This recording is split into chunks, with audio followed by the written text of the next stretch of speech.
Hello, can you hear me? Hello, hello? I can't hear you unless you're muted. Hello,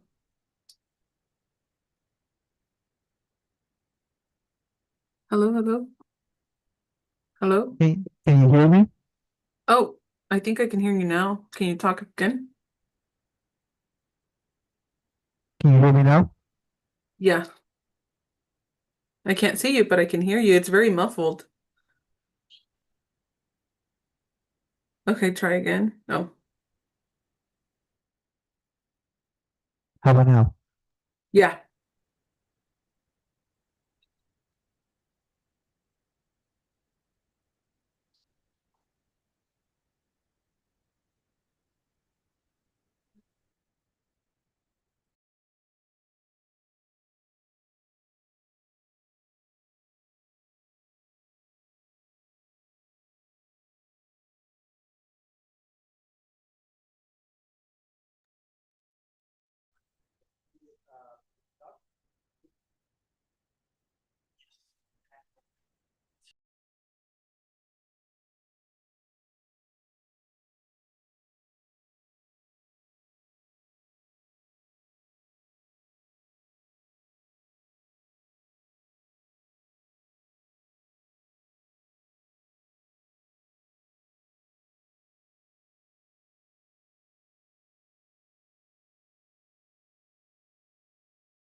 Okay, this is a test. I'm opening PowerPoint, so give me one moment.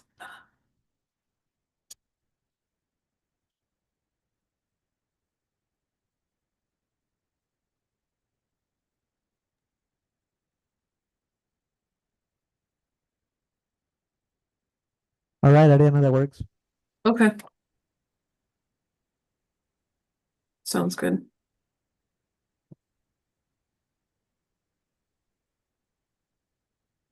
Dang.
Fernando Cabrera. Here. Councilmember Risa Benlolo. Here. Councilmember Ben Caldera. Here. Thank you. Thank you. Okay, so we'll move on to our next item of business, which is public comment on a closed session item. And today we do have one closed session item. So at this time, any member of the public may address the council on closed session items appearing on the agenda. Speakers do have 3 minutes. And today's closed session item is the city council will recess to closed session to confer with its attorney regarding litigation pursuant to government code section 54956.9A, as in apple, D as in David -4, deciding whether to initiate litigation. So do we have any public comments? We don't have any here in our chamber, so I'm going to move on to Zoom to see if there's any public comments via Zoom. Okay. Seeing there's no hands raised on Zoom, then we will close the public comment period for that. And then at this time, then we will recess to closed session, and then we will be back for our public portion of the meeting at 6:30. Thank you.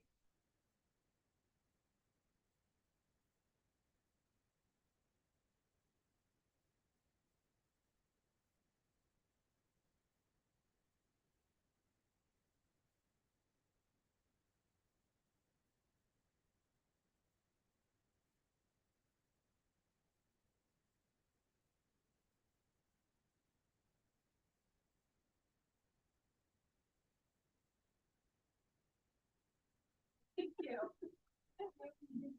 I know. I don't look great in a dress, I'll be honest. No. I didn't.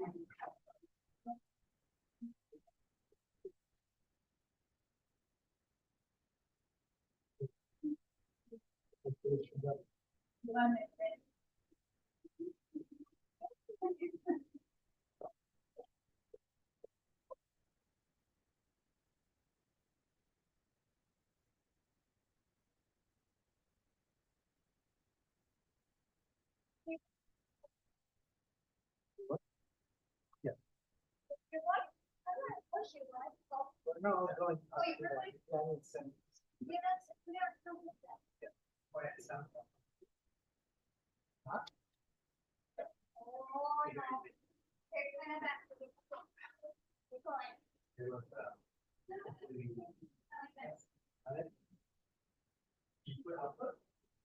yeah.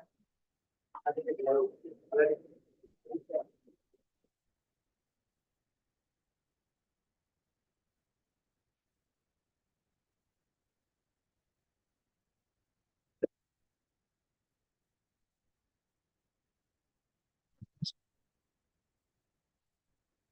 Better now. Yeah. Yeah. You can use some. Yeah. What is it? Lo bajé.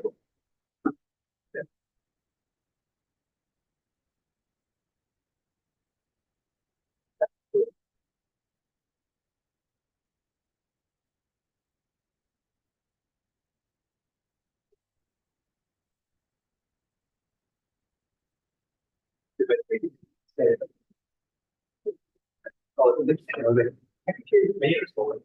The wall. That's secret. Let me make sure that.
Thank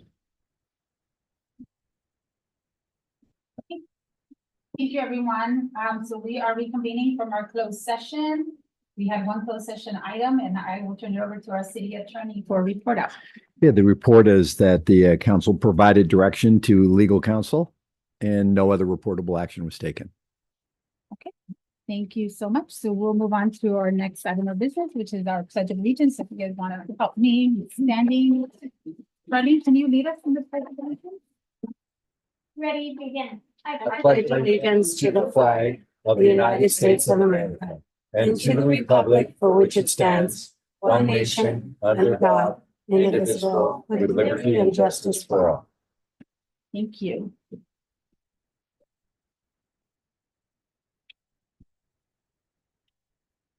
We'll move on to our next item, which is a public comments. So at this, oh, sorry, additions, modifications to the agenda. Thank you. So do we have any additions or modifications to the agenda? I do have one, agenda consent item, which is a minute order, C-4. We wanted to add, in addition to honoring Kate McKenna, we also wanted to add Superintendent Randy Bangs, who's retiring at the end of the month. We wanted to also place a proclamation honoring him on the June 17th agenda. So when you're considering that minute motion, it would be Kate McKenna and Randy Bangs. C-14. I'm sorry, I must have said C-13. C-14. Thank you. Thank you. Okay, so we'll make that addition under item C-14 to add Superintendent Randy Banks to the June 17th agenda. Okay, so with that then, thank you, Megan. So we'll move on to public comments. So at this time, any member of the public may address the council on items that are not appearing on the agenda and are of interest to the public and are within the jurisdiction of the city council. Speakers do have, if you can, when you're going to speak, if you're here in our chambers, if you can come up to the podium, please. For those that are joining us via Zoom, if you can please raise your hand so we can recognize you and so we're able to unmute you as well. So just as a reminder for the public making comments on Zoom, please use the raise hand feature. Again, I think that's on the bottom of the screen. And we ask both the public and the council to maintain the quorum during the public comment portion. So when a speaker is speaking, please make sure that we refrain from any personal attacks or derogatory comments, and please allow the speaker to finish speaking before anyone else speaks. And please do not interrupt the speaker when they have the floor. Additionally, just want to make sure that my job as a chair, just for everyone, as well as a reminder, it's my job to keep us on track, to make sure we're on topic, and to make sure that we are moving our meetings forward and discussing items that are on the agenda only. So with that, I will open it up to public comments at this time. If there's anyone that is joining us here in our dais, if in our city council chambers, if anybody wants to make any comments.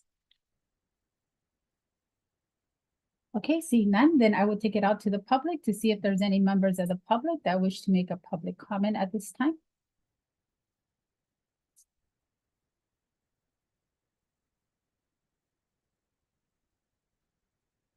None, can I get a feature where I can see the panel community of analysts, if there's anyone online?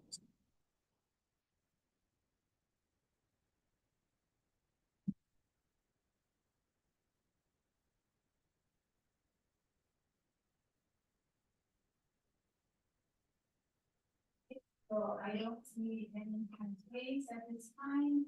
So we will close the public comment period and we'll move on. Thank you. We'll move on to our consent agenda. Today we have 14 items on our consent agenda, plus the amended item on C-14.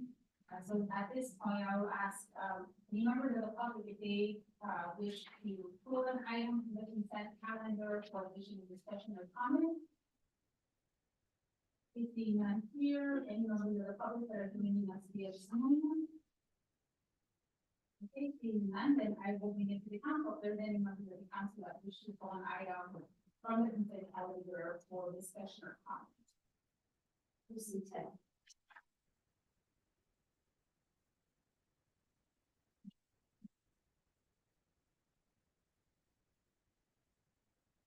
Is that for discussion? Second. Question? Or comment? Or question on it? We didn't have to go ahead and do it.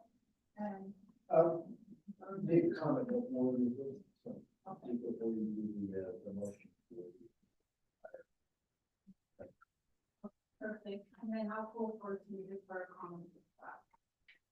Okay, so with that council, so we need to go to the comments first, so Councilwoman, no, comment on something? Oh, yes, one comment, it says, first, disposal of such property. How do we dispose of that?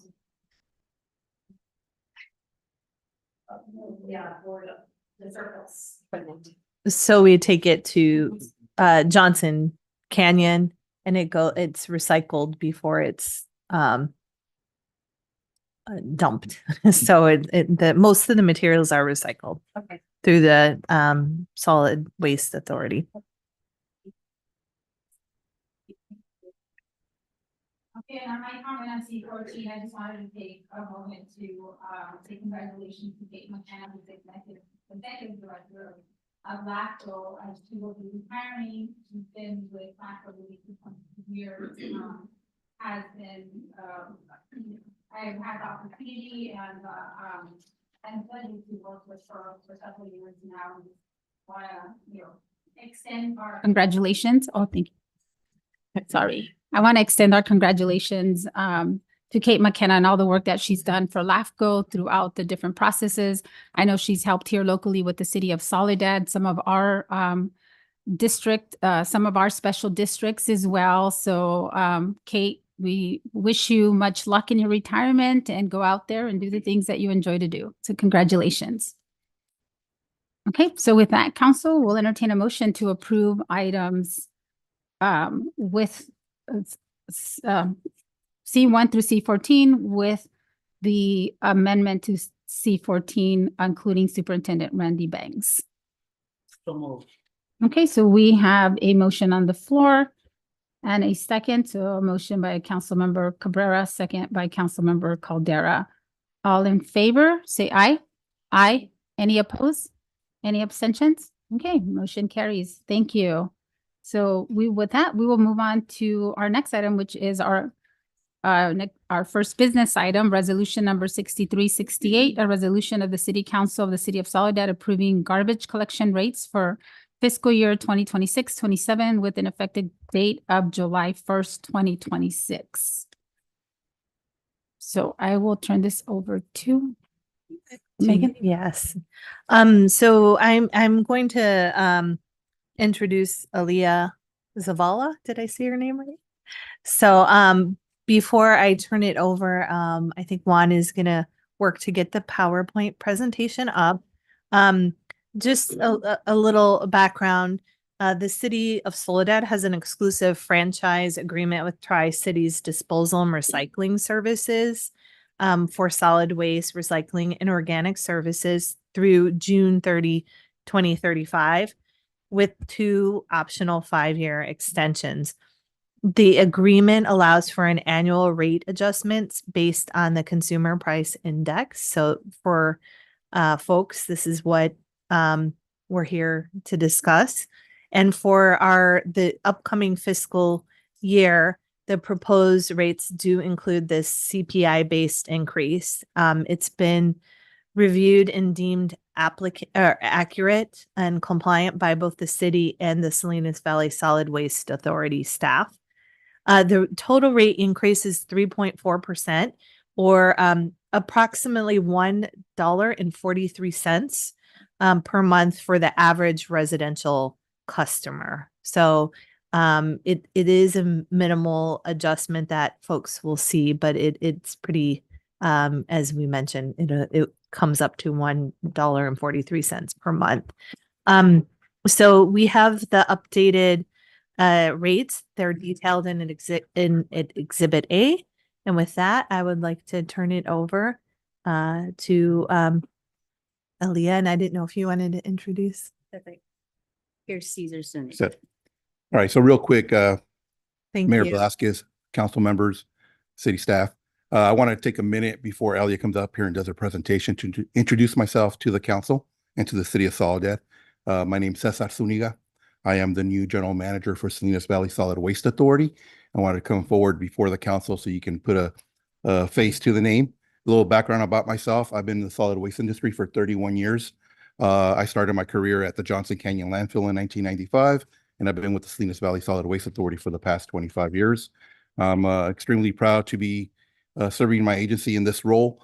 I've been in the business quite some time. I am very familiar with our operations and our programs and also the agency, since I've been around since it was created back in 1997. So just wanted to introduce myself, let the city know that we're here as partners. We look forward to continue to work with the city as one of our members on our agency, and also look forward to continue to tackle the unfunded mandates that come before us. I think the city's well aware of the mandates that come down to us, and we got to tackle them, and there's no money coming in, so we work forward. We look to work with cities and our member agencies to also keep the costs as low as possible by minimizing costs to our ratepayers. So with that, very nice to meet you, and I'll bring Ellie up to do the presentation on this year's rate adjustment for Tri-Cities. Thank you. Thank you, Cesar, and congratulations. Thank you.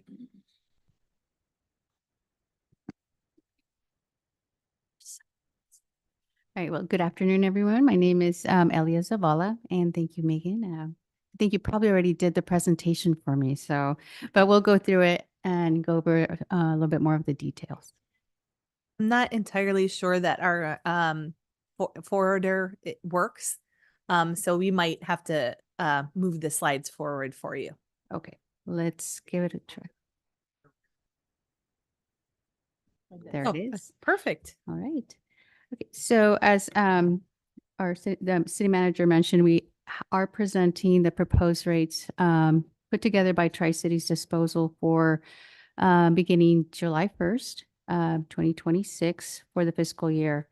And I just wanted to go over, just for a summary and for the benefit of all of us here, a refresher, the bills that or the rates put together for Tri-Cities Disposal are composed for 3 different entities.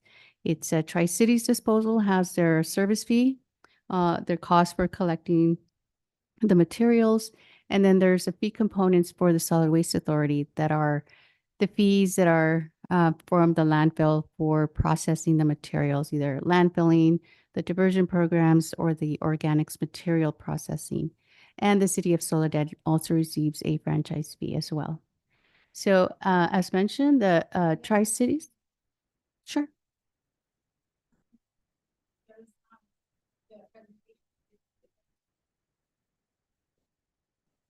Through the chair, it might be hard for him to see because I think It's on this that side. okay, great. Yeah. You want to continue? We got it. Oh, that's okay. All right.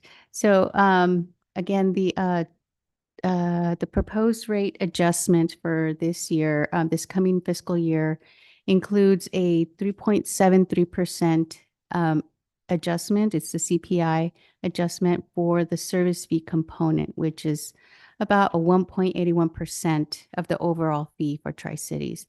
And Solid Waste Authority just adopted their fees already back in February, I believe. And those are pass-through fees that are collected through the rate, the waste rates. And they did have an adjustment to their landfill organics processing and their annual adjustment for the diversion programs, averaging about a 1.5% increase to this example here on the chart. And consequentially, there's, the higher collection produces a little bit more franchise fee collection for the city, averaging for a 3.41% increase for this particular example. Right, and here are just a couple other examples on what that means to the most common residential and commercial customers on the screen. Of course, there's like a 4-page service fee for all the different services, but these are just some examples of what these adjustments mean to the different residents and commercial customers. It's a very short presentation. It's a contractual CPI adjustment, but nonetheless, here are all the details if you guys have any questions. Thank you. Mhm. Appreciate that. And just also the comments.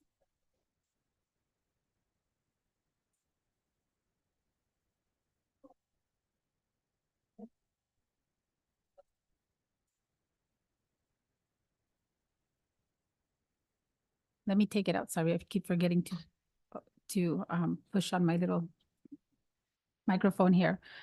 So let me take it out to the public to see first if there's any comments from the public before I bring it to council, if there's any comments or questions. So anyone from the public that is joining us via Zoom have any comments or questions on business item number 1?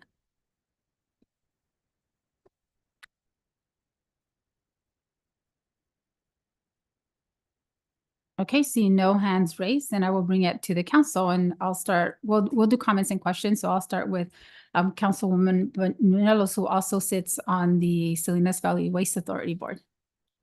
Hi, Leah. Thank you for the presentation. And I know that you have it here, and I know, some of our residents may see it on YouTube, but if you can just explain the increase, this is a standard 48-gallon residential customer rate, correct? It's applied to all the service levels, but we just use one as an example. Okay. Mhm. All right. No other questions. Thank you. Councilmember Cabrera? So I think I'm gonna make the same question, but what I would like to see is people, regular people, when they see CPI, they don't know what it is. So could you explain a little bit what it is so that our ordinance. Sorry. So again, people are going to see just the increase. They're just going to think that we are increasing that for no reason.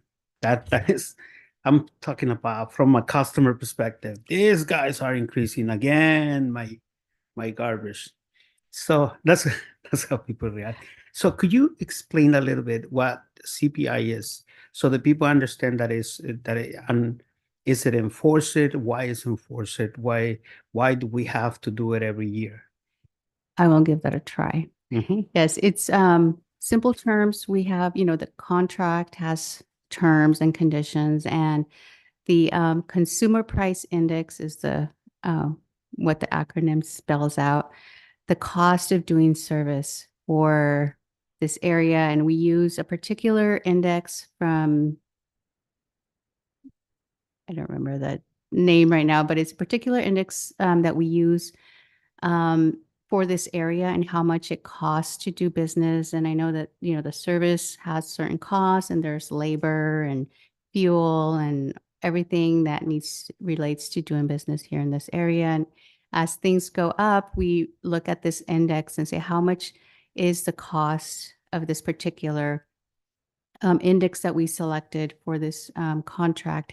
How is it going up? It could go down, but we are obligated through this agreement to adjust the rates according to the costs of the consumer prices. It is because of the cost of providing the service. Correct. Paying the person who does the work, the fuel is increasing, and all the electricity, all the amenities that you have to use to provide that service. That's the reason why Correct. we have to adjust to pay the charge. Yes, it's to Mhm. keep up with the the expenses throughout The cost of living. the huh? cost of living. Yes. Exactly. And Elia is my favorite name. Thank you, Councilmember Cabrera. Thank you so much, Elia and Caesar. I just want to make a clarification to our residents that the 3.41 CPI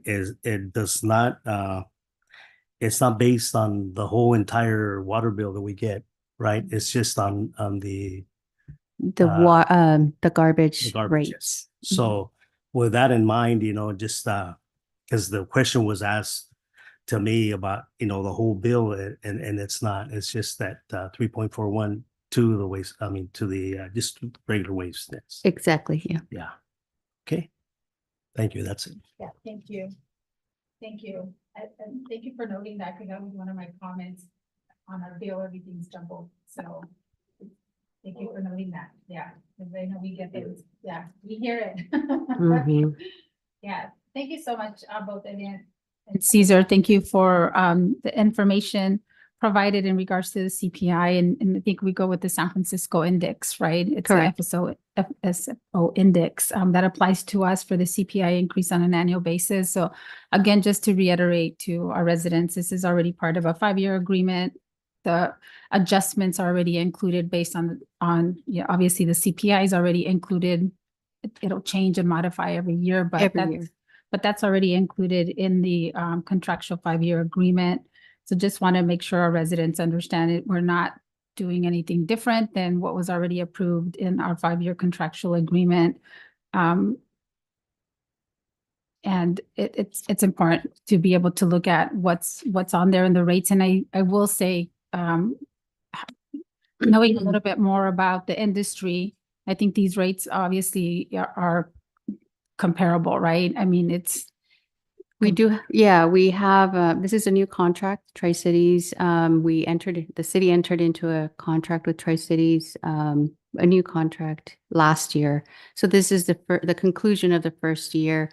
And again, yes, the adjustment for every year will occur around this time, and I will be here again next year, and we will see what the CPI or the Consumer Price Index adjustment will be. Perfect. Thank you so much. So with that, if there's no additional questions, then I'll entertain a motion to approve resolution 6368. Motion to approve. Okay, there's a motion of Councilwoman Banuelos and a second by Councilmember Cabrera. All in favor, say aye. Aye. Any opposed? Any abstentions? Okay, motion carries. Thank you so much, both Cesar and Elia, for being here today. Thank you. So with that, we'll move on to our next item of business, which is resolution number 6369, SA-2026-01, a joint resolution of the City Council of the City of Soledad and the successor agency of the City of Soledad Redevelopment Agency approving interim funding for fiscal year 26-27. And I will turn this over to Megan. Good evening, council members. I'm going to do my bad impression of Mike Howard right now to discuss the budget. The proposed resolution authorizes continued city operations at the fiscal year 25-26 adjusted budget levels for the next 2 months from the period of July 1st through August 31st. While we can develop and review the fiscal year budget 26-27.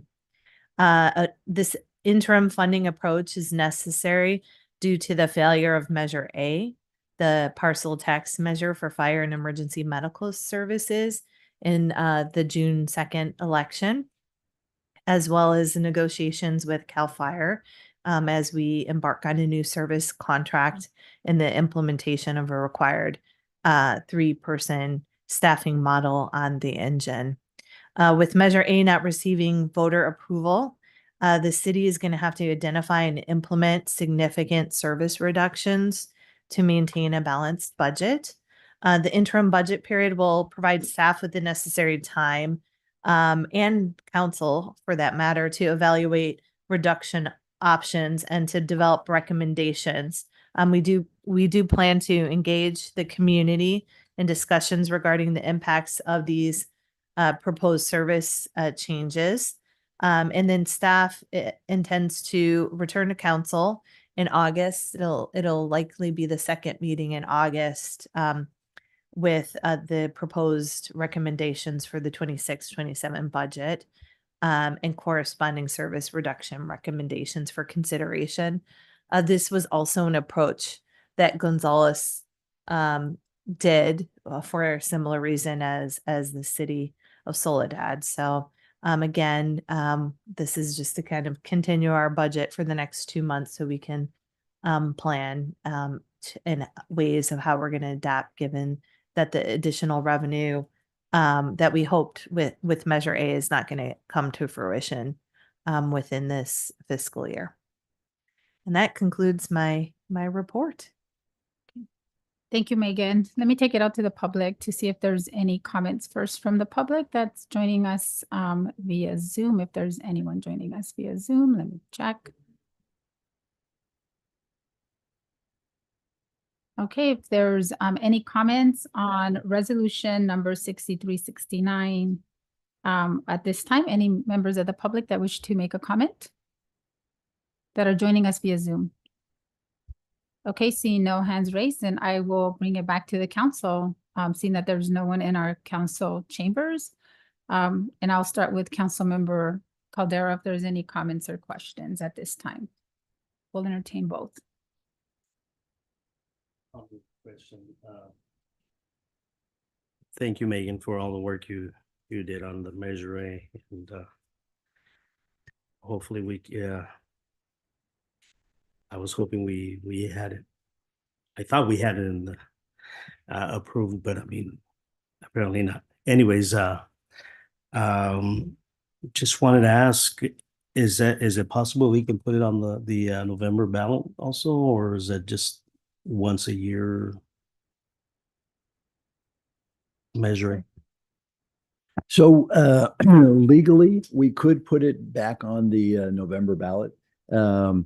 The question is whether or not that's the best idea. You know, at least from the initial discussions we've had at a staff level was sort of, well, it might be better to sort of figure out exactly why it didn't succeed, re-strategize, and then bring this forward, either this tax or a different tax measure forward for a different way of raising revenue in the 2027 year. Thank you. Mike, but just for clarification, that'll come back for a different discussion. It will, yeah. Okay. Thank you. One of the real problems is, of course, if we put it on the November ballot, that's only 3.5 months away practically. And so there's some concern that you would confuse folks as to why this is back. Didn't you hear us the first time out, right? And 3.5 months later or whatever, right? So that's often why there's a gap between somebody bringing a failed tax measure back to the voters. Yeah, thank you. Anything else, Councilmember Caldera? Okay, perfect. Thank you. Councilmember Cabrera?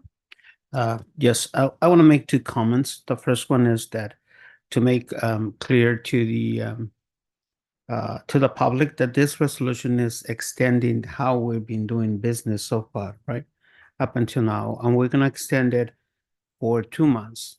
And the reason why I'm saying that is because when I was reading, I started looking for the numbers. Mm-hmm. And then I realized, well, it is just extending 2 months so that we can make adjustments into our budget, which, so hopefully you understand that it is just an extension of what we've been doing. And my next comment is that I think that this portion, this action, extending 2 months, will give us the opportunity to make the proper adjustments and also communicate to the public so that they can see how much we can lost by not passing this measure. And also, it will give us the opportunity to make a case in favor of that motion, in favor of that measure if we bring it back. And it will be it won't be okay to put it in November. So I think it is good that we bring it back in a year or so that people can actually understand through the I don't want to say that word, but through the consequences of seeing what we lost. Some of us don't appreciate what we have until we lose it. So I think that sometimes that experience is necessary so that we can readjust, repurpose, regroup, and make it good. So hopefully it doesn't mean that we're gonna let go people or things like that, but in terms of services, we are gonna have to reduce some of those. that. Thank you. Thank you, Councilwoman Manolas. Yes, those of you who are watching and maybe be watching later the YouTube, I do have conversations with a few of our residents and they know how I am. So I just approached them and said like, hey, don't talk to me because you voted no. But in the end, I'm just going to talk about Eva because Eva does pay taxes. She does not pay property taxes, but my rent is raised because through those property taxes. And then also, we don't know, like I pay health insurance. Why do I pay health insurance?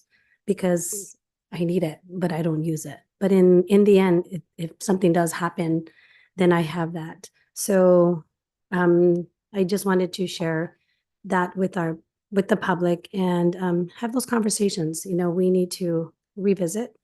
And I know some of you guys do share your thoughts and concerns, and I totally understand because all of us paid property taxes and commercial businesses.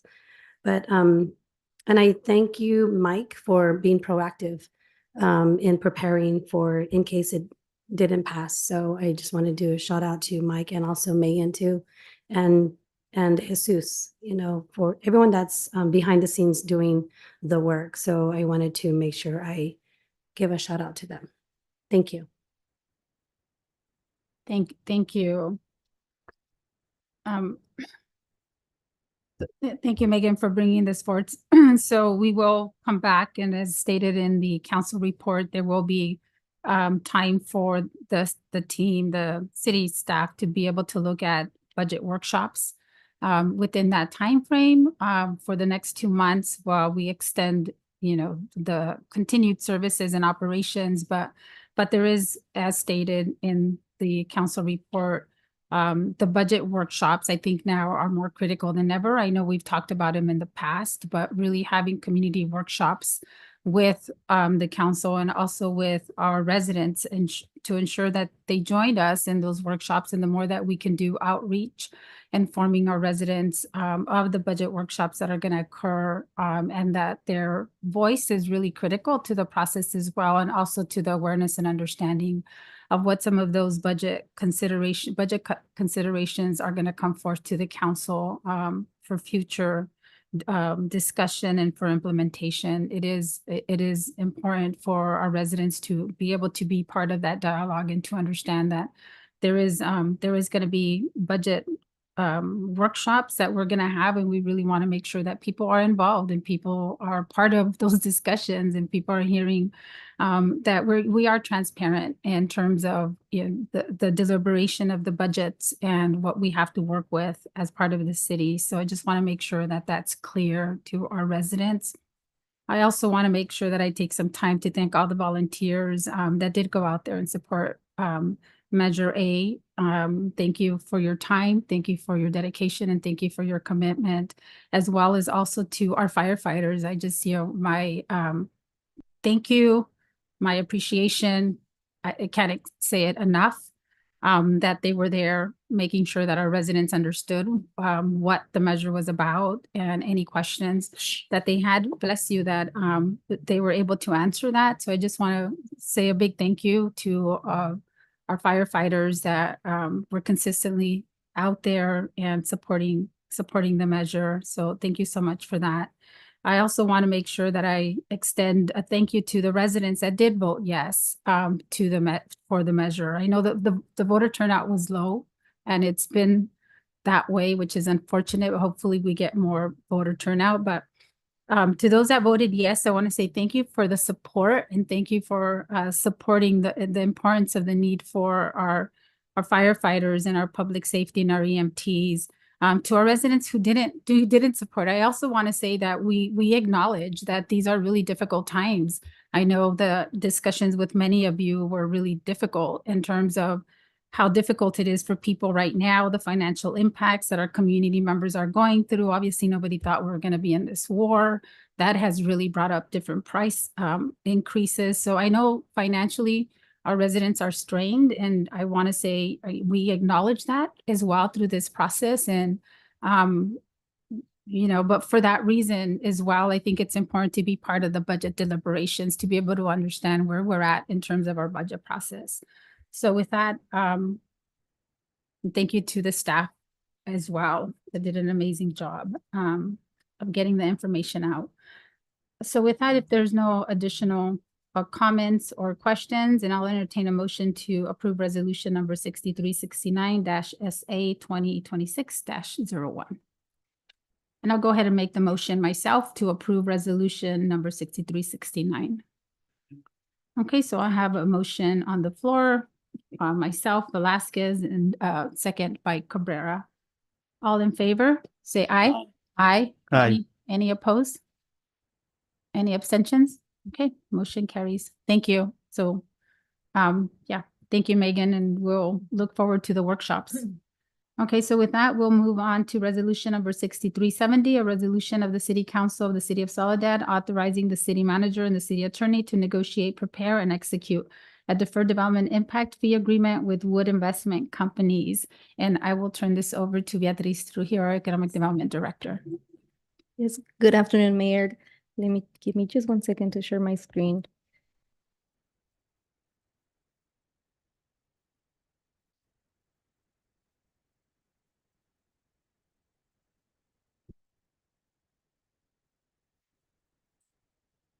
So good evening, Mayor and council members. We recently the city received a request from Wood Investments Company for a deferred development impact fee agreement. This company is Wood Investments, as I mentioned, Wood Investments Company, Inc. The company is planning to have a project developed at the marketplace. So just a little bit of background, as you may remember, because I think most of you were around when the marketplace was approved. It was approved in 2018 by the Planning Commission. And this, the idea for the marketplace is to really enhance the services, the commercial services that we have in town, to really try to mix some of those bigger box companies to also come into town and for our residents to be able to shop locally all of their basic needs. Little by little, we have been trying to attract more diverse retail, or just we saw recently, Tractor Supply. So we are trying to maximize the use of the marketplace. And more recently, we were approached by a company that is trying to develop at 223 Nestles Road. It's, as I mentioned, sorry, I'm going to go back to the next slide. Wood Investments. They are trying to develop this site in between Grocery Outlet and Tractor Supply. However, as we just mentioned with Measure A and our economic situation, it's also hard for developers to get some of these projects off the ground. We did sign a non-disclosure agreement with Wood Investments and to be able to look at their financial information because they were requesting this fee deferral. And by looking at their financials, we understand that in order to make these projects happen, sometimes the city needs to provide some type of incentives just to make sure that we are attracting these bigger retail companies to our city. Normally, the difference in between a standard process and a process with a deferral, with the fee deferral agreement, is that on the standard process, normally the developer will break construction. They will get a certificate of occupancy, but in order to get the certificate of occupancy, they need to pay all of the development impact fees all in one payment. This tend to be high, and then it puts some pressure for them on their cash flow. Sometimes when the economy allows, that may be good for them because then they just make a one payment, no interest involved. It's a done deal. They're done with their project. But sometimes, like the current times, the economy is where it's feasible for the developers to do that. So this time, they are asking to do the fee deferral, and the scenario will change. The proposed approach is they will do their construction in order for them to get, and we will grant it will be more on the form of a loan. So we allow them to do monthly payments in order for them to get their certificate of occupancy. They can do monthly payments on their development impact fees. Normally, in order to not trigger any prevailing wage, which is also one of the factors that drives developers, it has to stay within 5 years. So we are proposing that if council is amenable to this, that we do a 5-year agreement with them. And what it does for them is that it improves the financial feasibility for the project. So on our staff report, we drafted some of the deal points for what we are proposing, what we think is feasible for the city that we are able to afford and incentivize the development, but also what we think is viable for the developer. So the total amount that we will be deferring based on our current impact fees will be, it's actually 172,948, but I rounded up to 173 just to have cleaner, 173,000 just to have cleaner numbers. The interest rate that we are proposing is the local agency investment fund, or 3%, whichever is lower. Currently, the LAIF percentage is 3.8. So if we were to move forward soon, it will be 3%, which is the lower at this point. The repayment term that we are proposing is 5 years, and the payment schedule will be monthly. And the first payment will be received when we issue the certificate of occupancy. And that will start the clock for their 5 years. So it's not necessarily when they break ground, it's more when the store is ready to open. That's when their first payment will come in, and that will start the clock for their 5 years. And the other benefit for us, for the city, is that, of course, the community benefit. Like larger or big box retailers, they do foster an economic development. They help us to have create more jobs. And it's also aligned with our idea to really activate more the marketplace, make sure that we are filling out all of the spaces that are available at the marketplace. So we think that that's an added benefit to making sure that we are creating the environment for the developers to come in. And with that, I'll open it up if you have any comments or questions. I also want to note that we have Peter Orlando on the line. He's part of the developers team. And if you have any questions, or Peter, I'm not sure if you want to say something before I turn it over to council. Well, thank you, Beatrice. I think that your presentation was perfect. I can speak for and answer questions with respect to both the developer and Ross Stores. I represented Ross Stores for the last since 2009, and Soledad has been a city that they've been very interested in locating in. It's been a struggle. We've had a couple of false starts, but they're very excited. To be able to open a store in Soledad, and I appreciate the consideration that you're looking at tonight, and hopefully this will help us get the project started, and we can get them open for business. Thank you, Peter. Thank you, Peter. Thank you. So with that, Beatriz, let me take it out to the public first, and then I'll bring it to the council for any comments or questions. Any member of the public that is joining us that'd like to make a comment on resolution number 6370? If you can please raise your hand. Again, this is 6370. Okay, seeing no hands raised, then I will bring it back to the council, since just to note that there is, we don't have any of the public here in our council chambers. So I'll bring it back to the council, and at this time we can move forward with comments and questions. So I will start on my right-hand side with Councilwoman Bañuelos.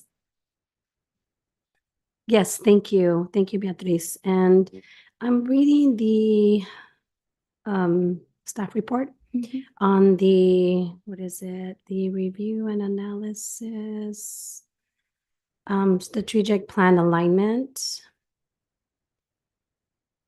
I'm sorry, planning CEQA. So moving forward, furthermore, it says the Soledad Marketplace Shopping Center has already been approved by the city through conditional use permit 2018-1. Is that because it was approved since then of 2018, right? Correct? The whole marketplace is a project. So the Okay. marketplace is composed of different lots, different sizes. So the marketplace, John Lee is the owner of the marketplace, but then he has different deals with different developers for different type of businesses that are going into the different lots within the marketplace. Okay. All right. And I don't think I have any other questions. Thank you.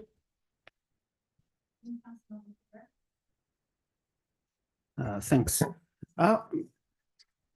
had a comment. I was hoping that they were looking at the lot behind with a bigger size so that they can bring more opportunities. But that place is a good size, and I think that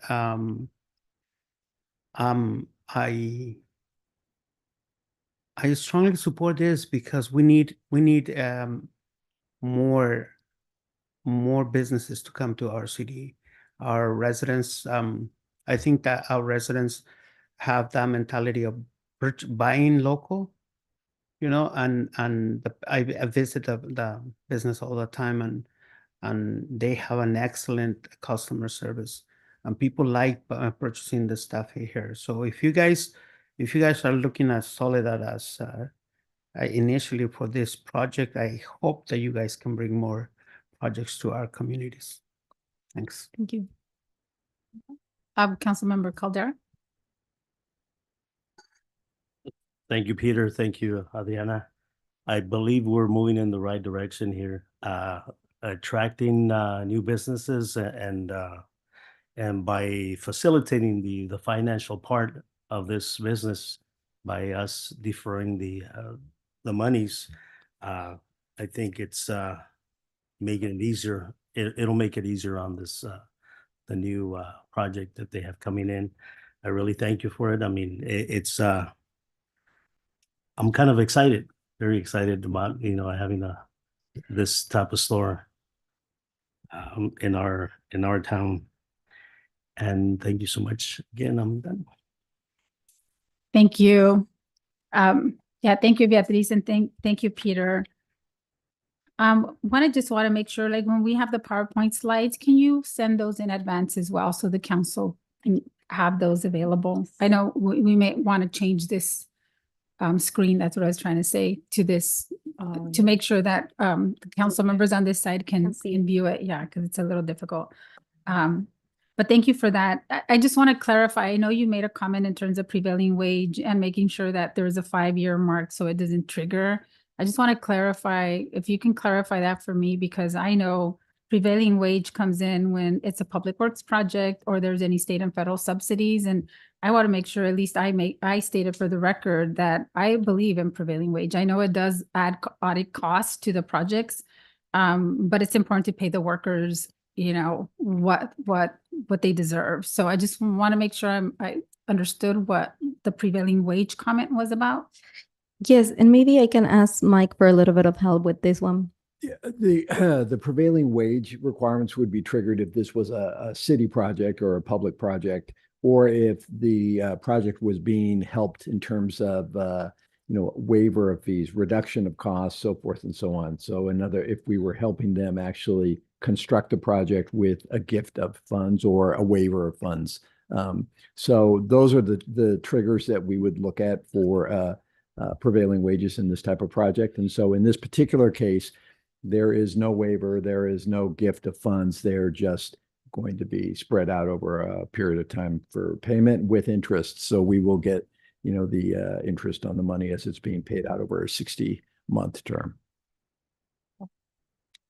Thank you. I just wanted to clarify the prevailing wage stuff. So thank you for clarifying that. Yeah, and then thank you, because I know obviously I'm obviously an approval of this, which is really important. We've been waiting for this for many, many, many years. But the $173,000 that's going to be deferred, it's only a deferral. It has to be repaid back within the 5-year term. So just with interest, just to make sure that's clear. So it's not, we're not gifting anything. It's the deferral only. But Peter, I do have a question for you, because I know this has been an item of contention for many of our residents when it came and then it left and then it came and then it left. And so if the council moves forward with this deferral, what are the, I know you obviously can't give us a guarantee, but given where we're at in the market right now, and obviously it's a very financially stressed market, but when will you know, like, what is the time frame for you to be able to tell the council that this project is feasible, it is going to be moving forward, And that way there's a better understanding with our community members that we can share. This project is gonna be, it's gonna be fruitful, it is gonna be viable, and it is gonna move forward. Is there like a specific time frame within everything that's been happening right now after this approval, the NDAs, what you guys been working on? It's a very good question, and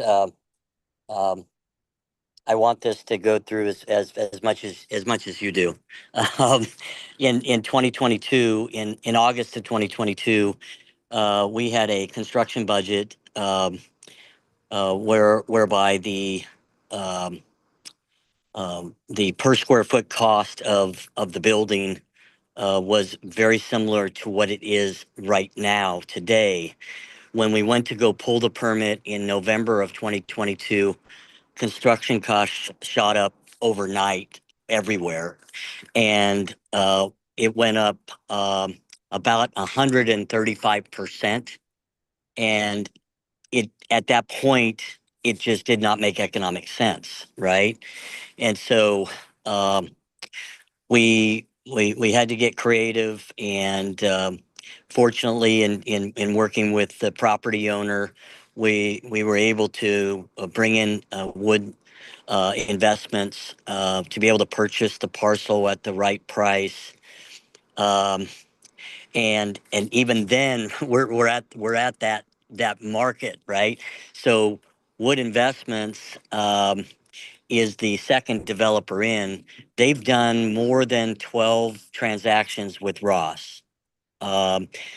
And so they're being very creative, trying to be very creative with the budget and figure this out.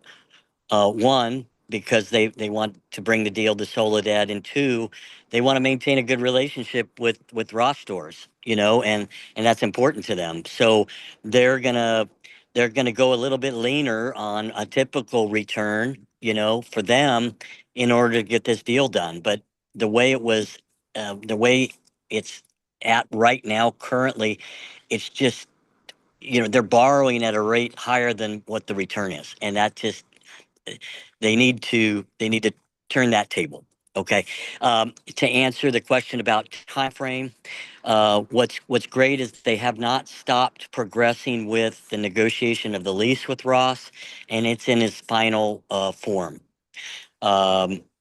What's great about Wood Investments as compared to the previous developer and their relationship and doing those 12 deals with Ross throughout California, they have a conforming lease. And so they're able to get through a lease easier than, say, a new developer that just doesn't understand that lease. We're hopeful that with this, with the positive decision, if that is what happens tonight, they can finalize the lease with Ross.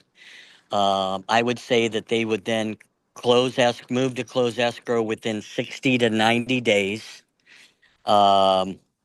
There are some on-sites already there, and so I think that they could move fairly quickly with the revision of the plans to get them updated to current code, right? And they've also hired a contractor, Moorfield Construction, who was our original contractor, because they've done, 50 Ross stores, so they know how to put the puzzle together. So I'm hopeful that in 60 to 90 days we could close escrow, and then we've already talked to the architect that drew the entire shopping center. He's based out of Fresno. Wood Investments has agreed to hire him so that we can process this quicker and move forward. I hope that gives you some sort of timeline. Yeah, thank you, Peter. Thank you for all of that information. I think that gives us as a council a lot more information in terms of the viability and the timeline, right? To be able to and also to our residents, right, to ensure if this is going to move forward, these are the next couple of critical steps. And if it's not, obviously we'll know by then, but I appreciate that. Thank you for all that information. And just my last question, I think this is to the team, to Beatriz. So this is 5 years. So hopefully everything moves forward as Peter just mentioned, but in the case there's any, any stalls of the project moving forward, we have 5 years. Does this mean they have 5 years to complete the project? No? No. We wouldn't defer the fees until we wouldn't we will enter into the agreement, but we wouldn't start the payments until they complete the store. So they need to have a certificate of occupancy in order for us to waive these fees. Got it. Or not to waive, but to Defer. Defer. Yeah, thank you. Got it. And the 5 years starts from there. Okay, Uh-huh. got it. Yeah, thank you for clarifying that. Okay, so I don't have any, thank you, Peter. I don't have any additional questions. So council, with that, I'd entertain a motion to approve resolution 6370. So moved. Second. Okay, I have a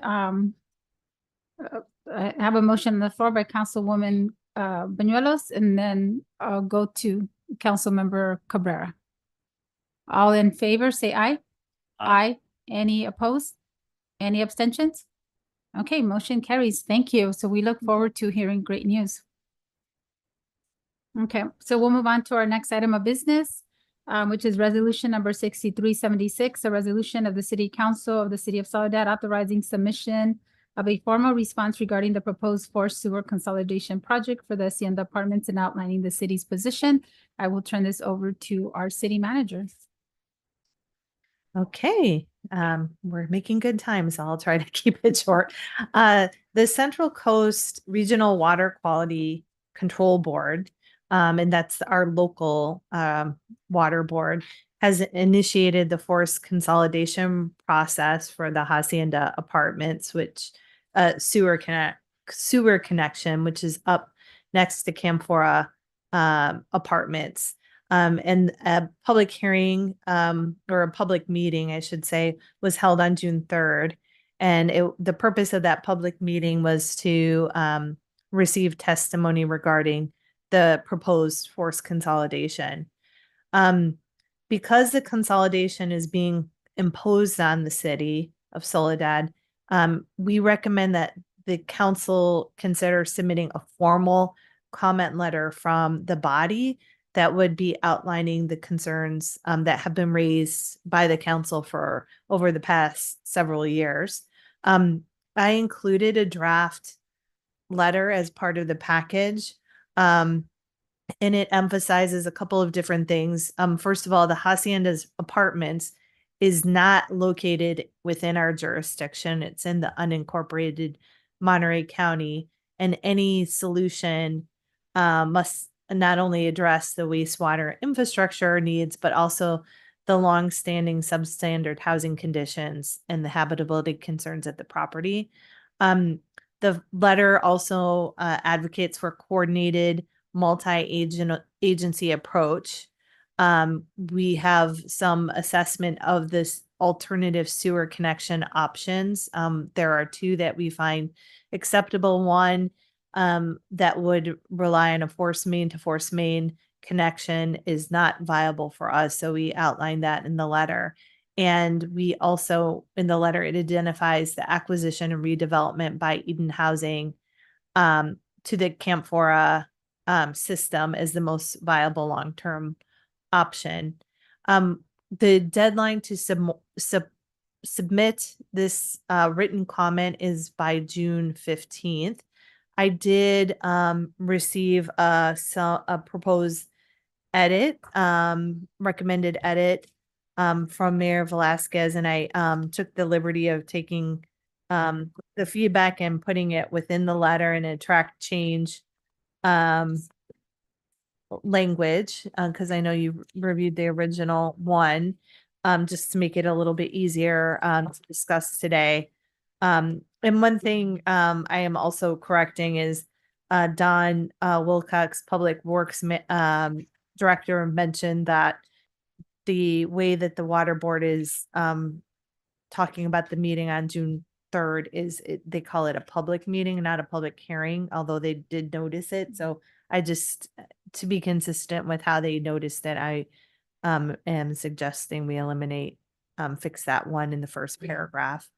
I think Mayor Velasquez had two recommendations. One, just I think council can agree is that we really wanted to emphasize that we support the families living at the Hacienda Apartments. We are wanting to see their improved living conditions, including safe water, access and sewer infrastructure. But it's really about the expenditure of public funds to a privately owned property owner without any conditions, or accountability, especially since we know that the property has not been maintained. So I made that change in the second page in red and underlined. And then the third thing, which I think is a good addition, is just requesting that the water board evaluate its existing funding programs and identify state funding sources that could support the redevelopment of the Hacienda Apartments, not just the water infrastructure. So I did take the liberty of just for ease of discussion to put those comments into track changes within the letter. And so that is what I'm looking for. There are three actions. One is, first of all, reviewing the written letter and seeing if there's any other revisions that you would like.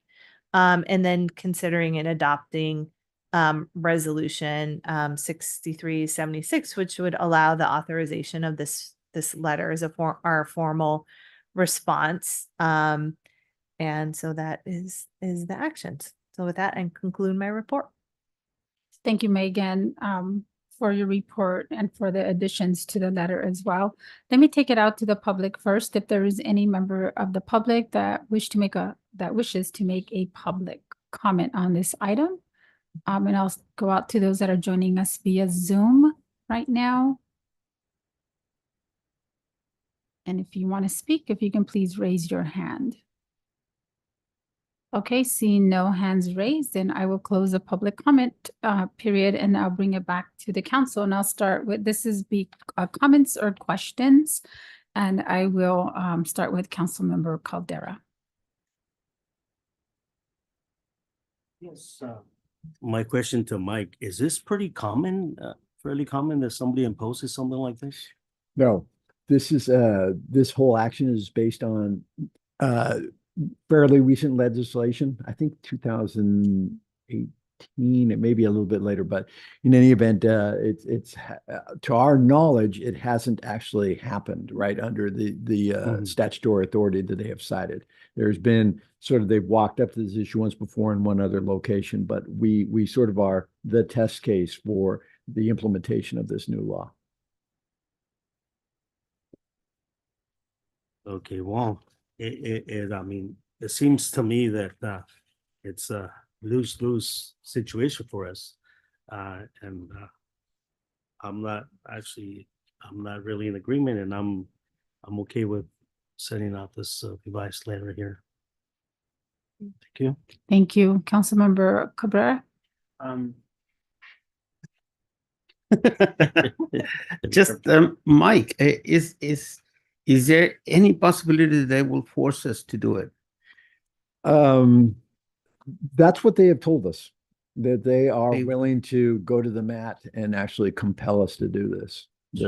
So yeah, what can we do against that? I mean, is there anything that we can legally? I mean, we'd be involved in litigation. Litigation with them. Yeah. Okay. Well, the other thing that I would like to add is, I don't know, something between families and support. While we support in the addition, mayor's addition on the red, while we support the families living, I don't know, I think that we should put something right there, because it seems to me like we are supporting them. Maybe we can help them doing something, or we're not really able to help them. We can support what we said, what you put at the after that, we support advocating to improve the living conditions, but because they need drinking water. So they might think that we're gonna provide drinking water. And with the situation as it is, they might say, oh, you guys put it right there. Just so that we don't leave anything for that we make clear what we are talking about. Through the chair, maybe what we can do is instead of put while, eliminate while and just Mhm. say, we support that the families living at the Hacienda's apartments and remain committed to advocating for improved living conditions, including Mhm. access to safe drinking water and sewer infrastructure. However, maybe the while is just, however, the city council cannot Yeah. support. How about that? Yeah, yeah. Okay, Mhm. I can do that. And I will mention that the one thing that we are doing, and we don't talk a lot about this, but we are working with Eden Housing to see if we can help bridge help with the negotiations for a potential acquisition. So we are working in the background to see if the alternative can be the nonprofit coming in to provide the comprehensive redevelopment of the property. So that's what we're doing. Can we force them to sell us? I- Probably no, right? And I will say the property owner has indicated that they are open to acquisition. So we are in discussions whether it will come to fruition to be determined, but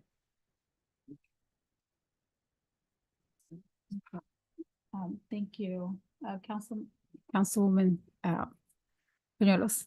So I think this is a good idea. I mean, I was there last week.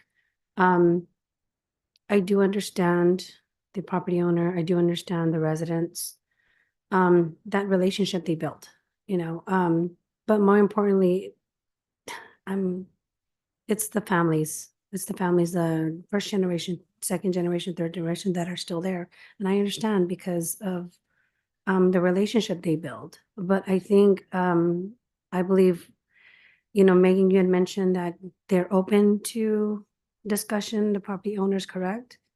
And I just pray that he continues to have that open discussion because we really need to think about not just the property owner, but also our residents. I mean, I say our residents because they have their kids here and they shop here and some of them work here and, do daily activities here and they participate here. So I really want to just kind of stress to approach it in a firm but compassionate way. I mean, especially with the property owner, I understand that too. But this is a good approach for the letter. And I did mention, I wanted to echo what Councilmember Cabrera said in regards to the red writing. So thank you for that additional, however, statement. yeah, and through the chair, I think it's really important that we communicate to the families that we're doing this. I know it might not seem that way, but we're doing this for them because we don't know. We could fix or not us, but the infrastructure could get fixed. And maybe the city allows for the connection for the sewer and they build a well, but it doesn't necessarily mean that the pipes are in good condition. We don't really know, or that, families might not fall through the subfloor because of, termite damage and wood rot.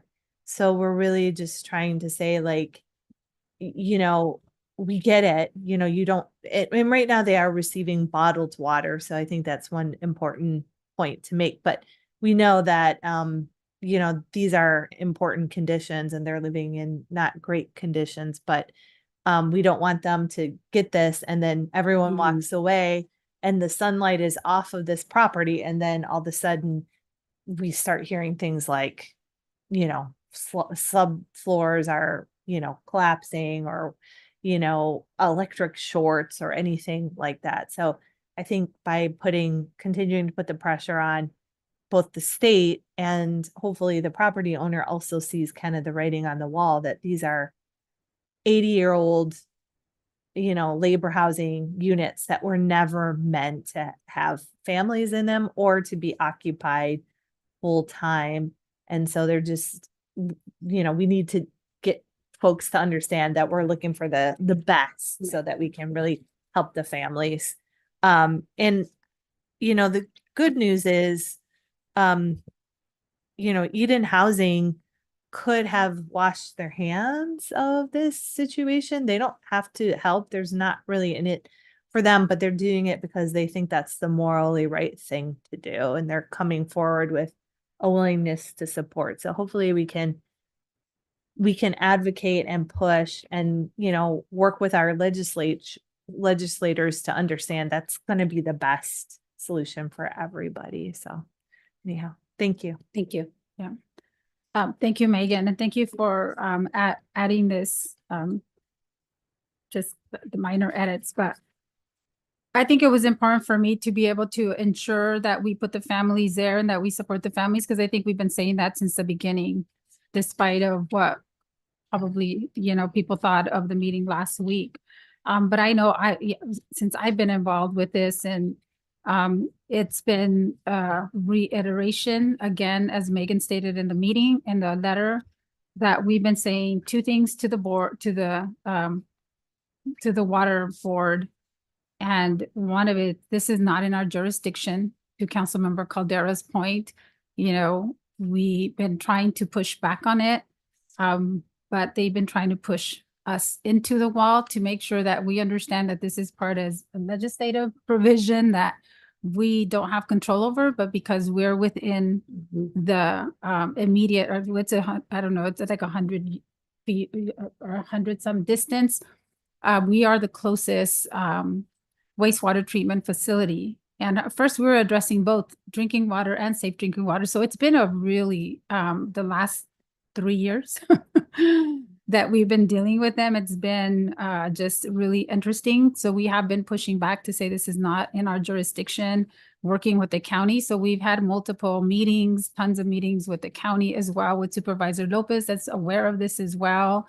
And so we are involving as many people as we can. And as Megan said, even though Eden is willing to purchase the property, they still need money. So that's the other component to it, that even if we say, yeah, this is a great idea, yeah, well, where are we going to find the money? We don't have the money as a city. And so making sure that there's financing available. So we've been having extensive discussions with our legislative team, with Speaker Rivas and with Senator Laird's office, to ensure that they're aware where we're placed in this position, because we would be, as they said, the first city to ever be forced into this consolidation. To let them know, one is we're not okay with it, but two, if we really want to do a comprehensive support of the families and really do a quality of life, not just with water and wastewater, that the housing also has to be improved. And looking at, is there state money, potential state funding that can help us to move that project forward? So we've communicated that to them extensively, trying to find funding as well. So I think it's not just leaving out the families. The families have been have been the forefront of how do we make sure we're not, that we're doing the families justice and equity by making sure that we're not just saying, yeah, let's fix the pipes, but let's forget about the housing and everything that's been existing there for a long time. So I just want to make sure that that's clear, because there's been a lot of meetings in the background. I know you guys haven't seen all of it, but there's been a lot of meetings that have been held to make sure that, how do we address this? How do we push back? What can we do legally? And then I think the other thing that I just want to address as well is in terms of the the property owner, that was able, I know obviously we want to have compassion for him, but I think for me, I grew up here. I've seen those units the way they were since I was a little girl. So, there was an opportunity for him to really be able to upgrade those units when they did Camphora, and he did not. He refused to do that. So it's important, I think, for me is to keep our kind of our lens in terms of one is impacts to the city. What does this do to us? And then second is making sure that obviously, those families that are out there, if we are forced into this, and how do we make sure that they get the housing that they need also to be able to live in a good quality, good housing conditions. So I just want to make sure I clear that those points for today's meeting. And thank you, Megan, for the extensive meeting, and we'll continue to see, what the process is. I know one of the conversations we had with them is when we asked about what's next, they were still kind of unsure because they never done this before. So as Megan said, we are the test case, right? Because it hasn't been done before. Mm-hmm. So we just want to make sure everything that's been documented. And also my last point was staff has taken a lot of time. And if you guys have seen Megan's reports that she submits on the forced consolidation and other reports that the staff has had to, all the time that staff has had to engage in this project is very extensive. And at first they didn't even want to give reimbursements. So that was another thing that we had to fight for, is to ensure that they did get reimbursed for the time that they were putting into this project, because they have to be submitting monthly reports based on this whole process of consolidation, which is insane because it's an unfunded mandate, right? They're asking us to do something, they're forcing us into something. Our staff has to do the work, and yet they didn't want to reimburse at first. So thank you, Megan, for getting that, pushing for the reimbursement. But those are other factors that have contributed to this whole Hacienda project. So with that, then we'll go back to entertain the three different motions. Recommendations is review the draft written comment letter. We did some edits to it and provide any edits and revisions. That's been done for staff. And then consider and adopt resolution 6376, authorizing submission of a formal response regarding the proposed forced sewer consolidation for Hacienda Apartments, and outlining our position, which has been really clear. So with that staff, then I will entertain a motion, and I'll make a motion myself to approve the letter. And if I can have a second. Second. Okay, so there's a motion on the floor, Mayor Velasquez, and a second by Councilwoman Bañuelos. All in favor, say aye. Aye. Aye. Any opposed? Any abstentions? Okay, perfect. Thank you. Motion carries. So we will move on then to Mayor's report. Thank you.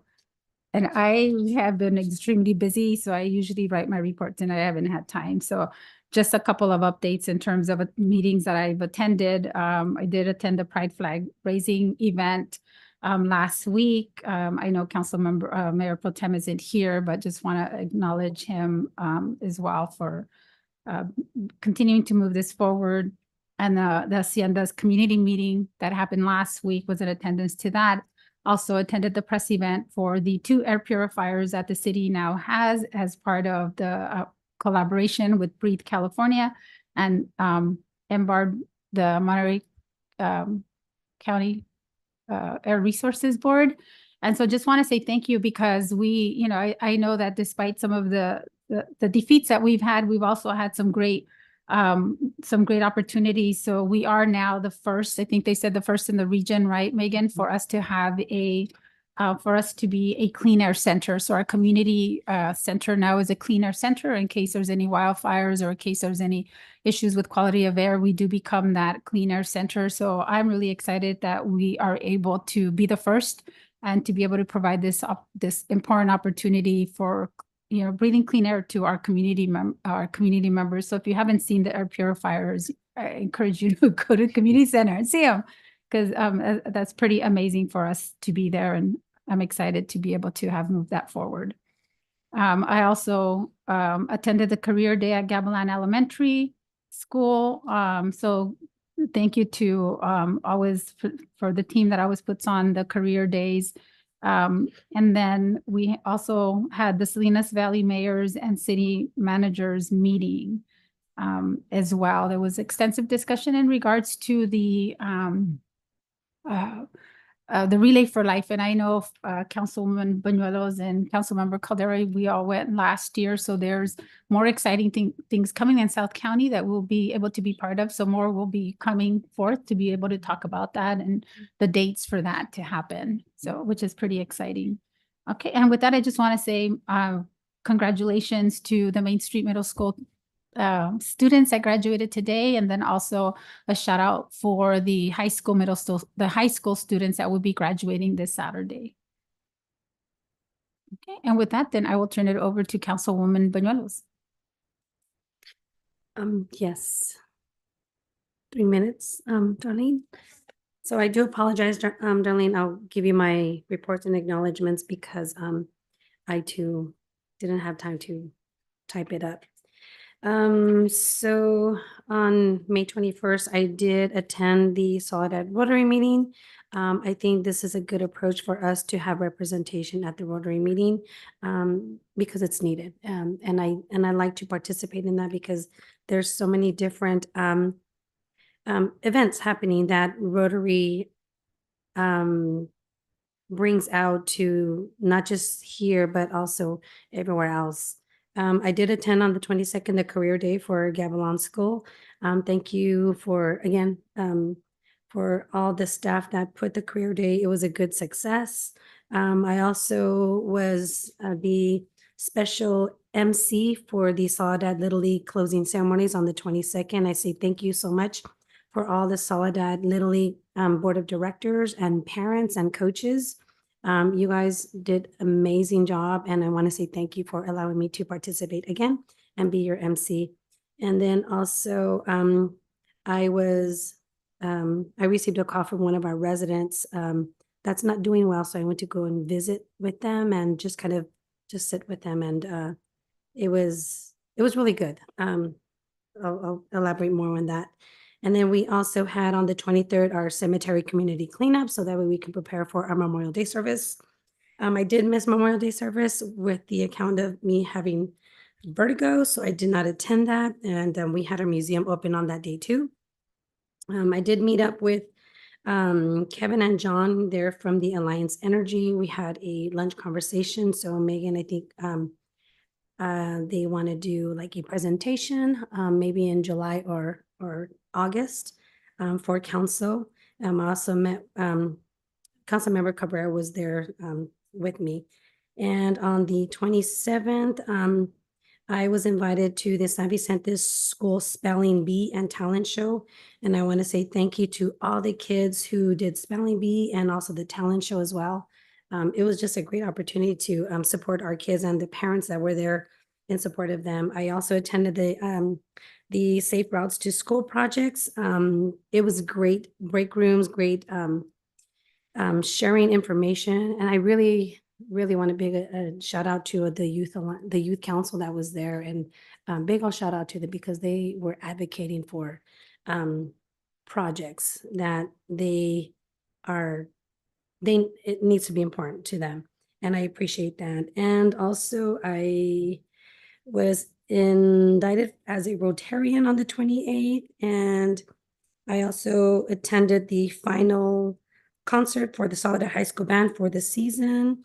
I also attended the Top Scholar for the Rotary for Community. And I think that was it. And I was late for the Pride flag. Thank you.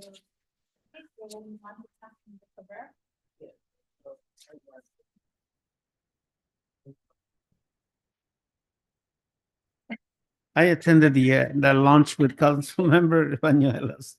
But I also, on the 21st, I went to the tacos with the team. That was incredible. I don't think I ate tacos, but it was a great presentation. I attended the repatriation of one of our soldiers that was brought to the United States. That was it was incredible to see so many people that I know and I appreciate as well.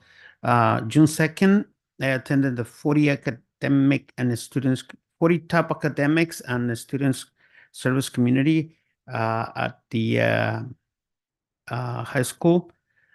Incredible to have so many students that dedicate time for their studies and their community, and important that we celebrate those.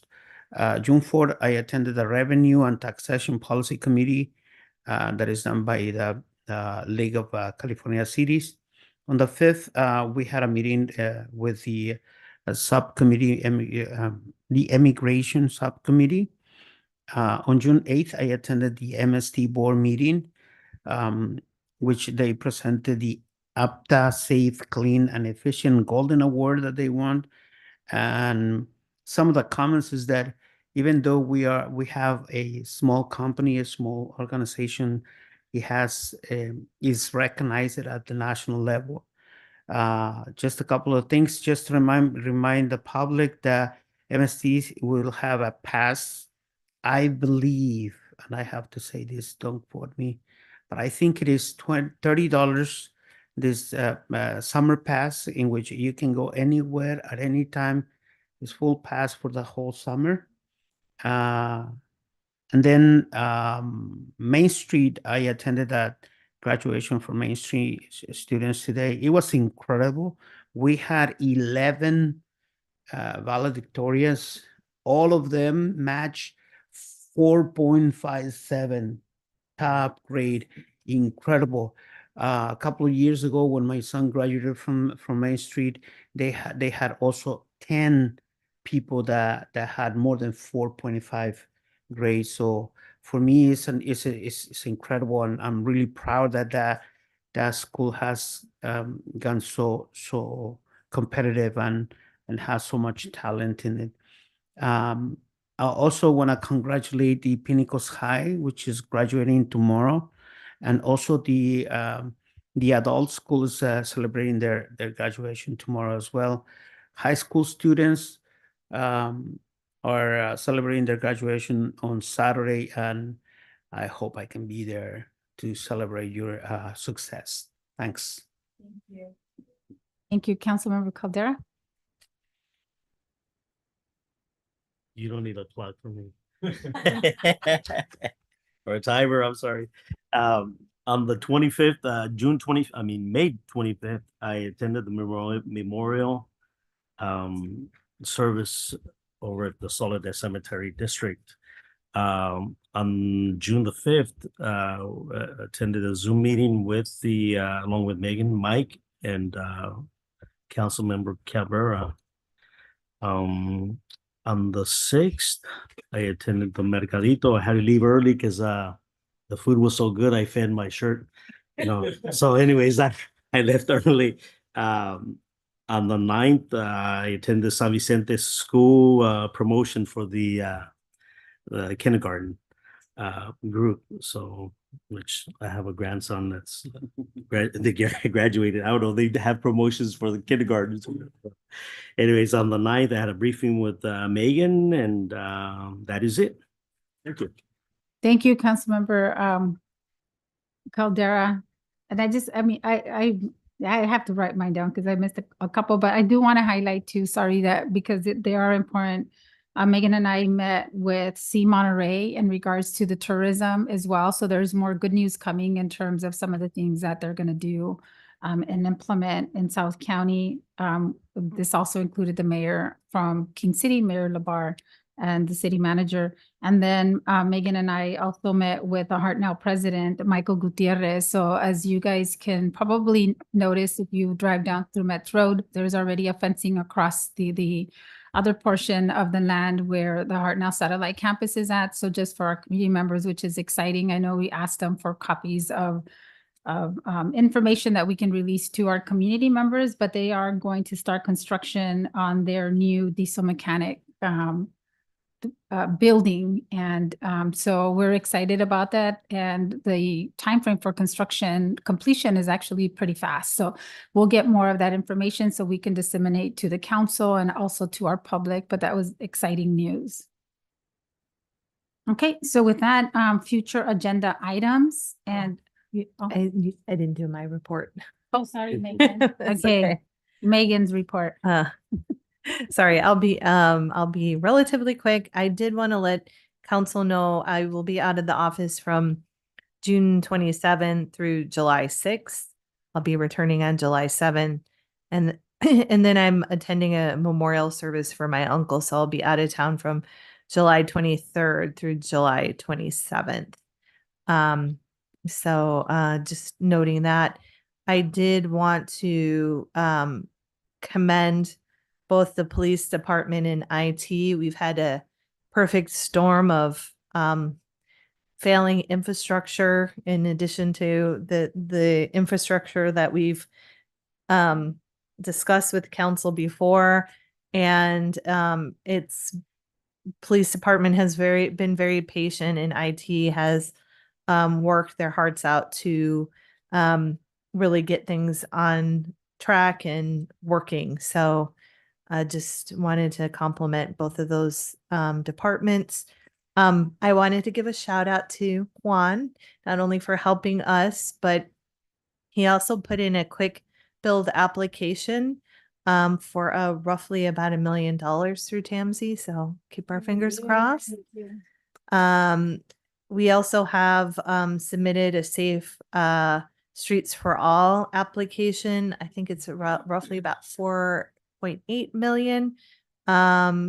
We are working on an ATP grant that's due June 22nd. I also mentioned, and this is for the public, that we're also applying for safer funding and assistance to firefighters grant for our fire department.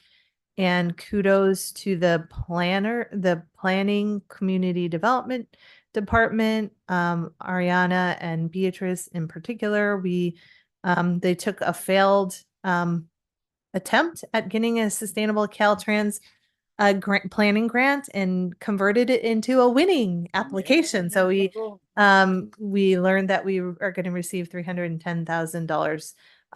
I also wanted to let council know that we met with Greg Stevens about the Historical Society and working together. So we are going to be starting to work towards some different efforts, but he encouraged us to put the roof repair on the back burner and look for grants so that we can fund that. And given where Measure A is, I think that's what we're going to have to do. And then finally, I just wanted to let everyone know that we have music in the park on June 12th. So it'll be on this Friday. So it'll be our second year. So I'm sure it's going to be a great time. So please attend. That's it. Yeah. So we'll have the farmer's market tomorrow as well but the Historical Society will have the farmer's market. Megan, also, and just can we get a list when we're doing the monthly, maybe on the monthly reports, also include the grants, all the grants that have been submitted or pending?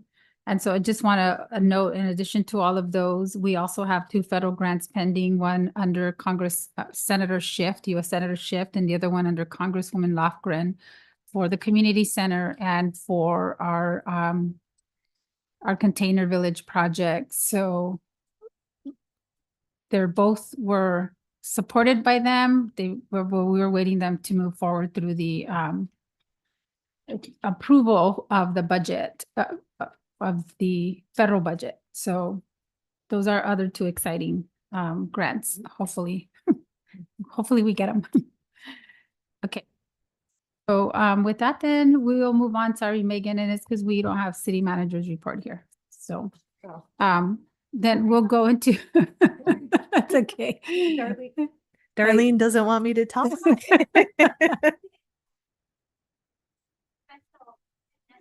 Oh, that's so funny.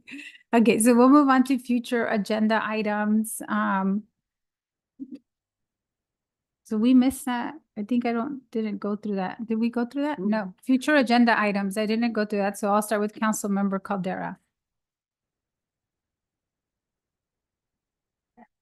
Okay, Councilmember Cabrera. Just an update on the communication boards before it's a year. May I take a point just to let you know, they're in production, so we're waiting for them. So they should be coming. We expect to hear soon. So hopefully in the next couple of weeks, we can install them in July.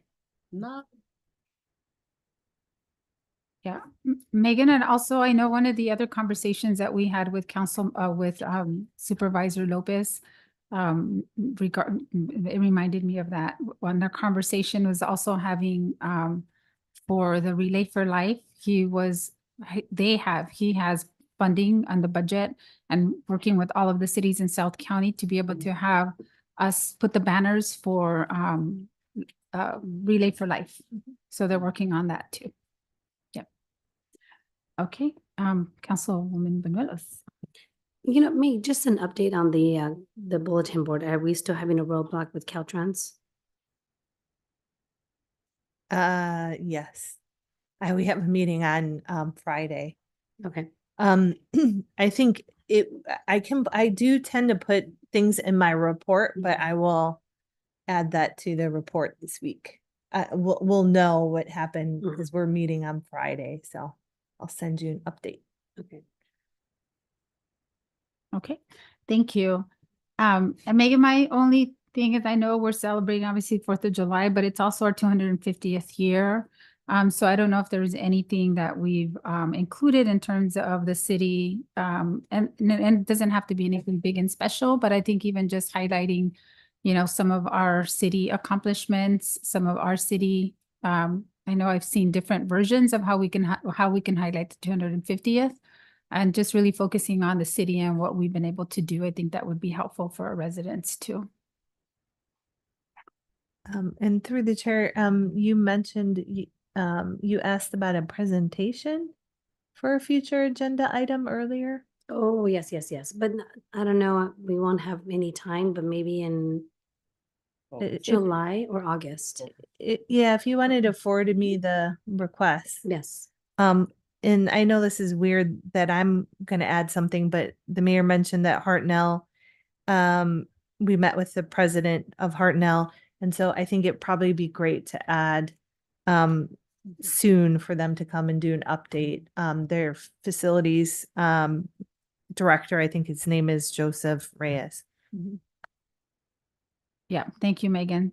Yeah, I think that would be great, given that they already have the fencing up, and we'll get the information from the president. I'll follow up. Okay, thank you. And so with that, if there's no other items on our agenda, then this meeting is adjourned at 8:08. Thank you, everyone.